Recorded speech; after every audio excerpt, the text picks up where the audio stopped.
मध्य प्रदेश विधानसभा चुनाव में ताल ठोक रही है, क्या मुद्दे लेके आप गए थे आज अंतिम दिन प्रचार? देखिए, सबसे पहला मुद्दा तो समता समानता का है।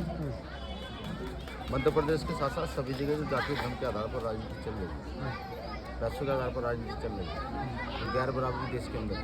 उस गैर बराबरी को हटाने का सबसे महत्वपूर्ण मुद्दा है। महंगाई, बेरोजगारी और ये जो आपराधिक घटनाएं लगातार बढ़ रही हैं, तो ये मेन मुद्दे हैं और ये मुख्य मुद्दे भी हैं। ये सब लोग ले रहे हैं। किसी भी क्षेत्र के अगर उन्नति आप चाहते हैं, किसी भी देश की, प्रदेश की, गांव की, जिले की, तो वहाँ शिक्षा का प्रतिशत बढ़ाना पड़ेगा। आप देखिए आज राजनीति का क्या आलम है कि धन के आधार पर राजनीति स्थापित है। अगर आप पर पैसे तो आप राजनीति कर सकते हैं, पैसे नहीं तो राजनीति नहीं कर सकते। हालांकि हम बाबा साहब अम्बेडकर की विचारधारा के लोग, साहब काशीराम साहब की विचारधारा के लोग, काशीराम साहब ने गरीब से गरीब व्यक्ति को भी राजनीति करा के विधानसभा में, लोकसभा भेजने का काम।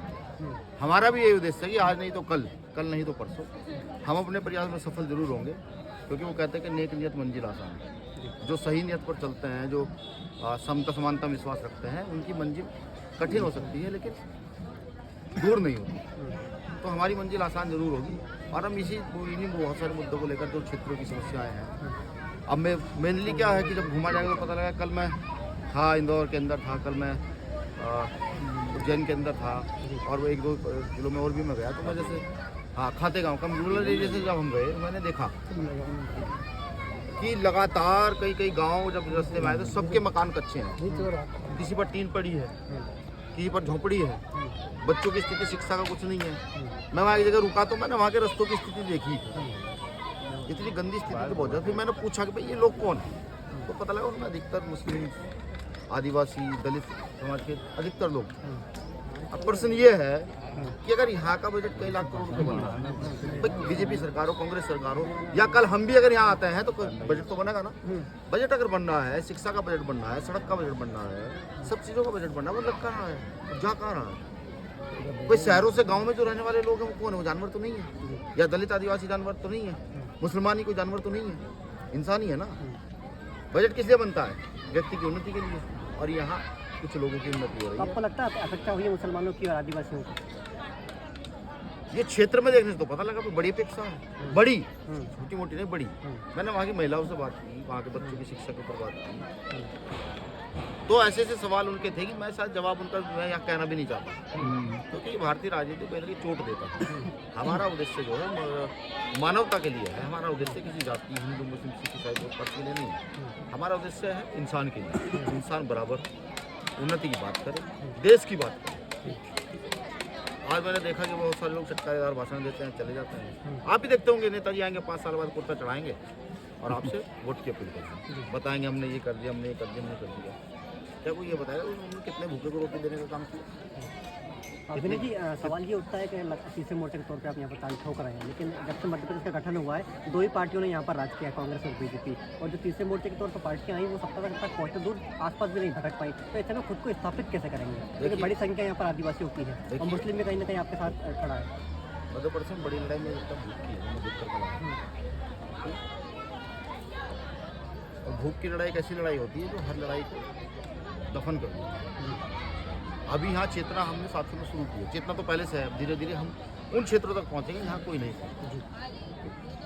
मैंने कहा कि नेक नियत मंजिल आसान, आज नहीं तो कल, और कल नहीं तो परसों चीज़ें बदलेंगी। और कांग्रेस बीजेपी एक ही थाली के 2 चट्टे बन गए, कभी गेंद इस पालेंगे, कभी गेंद उस पालेंगे। आपने देखा नहीं? मैं राजस्थान की घटना बताता हूँ।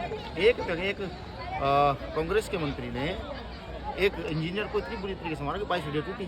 वो बीजेपी में शामिल हो, आराम से चुनाव लड़ रहा है। सिद्धांत कहाँ है यार? कहाँ है राजनीतिक सिद्धांत?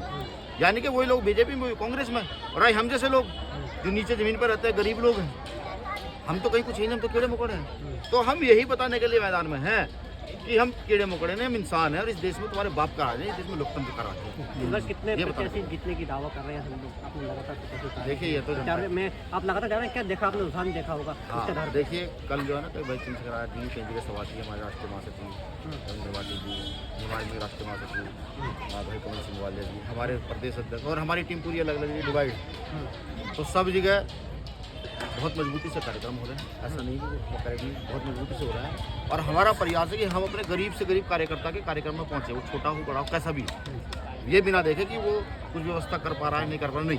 हमारा उद्देश्य है कि हम गरीब से गरीब कार्यकर्ता तक पहुँचे, जिससे कि उसका मनोबल बढ़े। वो ये सोचे कि नहीं, राजनीति पैसों के आधार पर नहीं, राजनीति क्षमता के आधार पर होगी। तो कैसी आपके इरफान जी हैं यहाँ पे? हाँ, ये बहुत मजबूत साथी है हमारा। मैं कल जब भी परसों उन्होंने मुझे फ़ोन किया, मैं उज्जैन था, उन्होंने कहा भैया आना है। हमने कहा भैया समय नहीं है। उन्होंने कहा भैया कुछ भी कीजिएगा, गरीब आदमी को प्रत्याशी यहाँ कोई आएगा नहीं। तो जब इन्होंने बात की तो मैंने अपने कई सारे कार्यक्रम कैंसिल किए। हमने कहा चाहे दुनिया इधर की हो जाए, बिना रतन जो है वो इरफान का जाए, कुछ भी हो। हालांकि बहुत सारी ताकत आज यहाँ की मौजूदा पार्टियों ने लगाई है, उनका भी स्वागत है। उन्होंने ताकत लगाई, ठीक है, धन के आधार पर वो ताकत लगाएं। हम जो है संविधान के आधार पर, हम अपनी क्षमता के आधार पर ताकत लगाएं। ठीक है।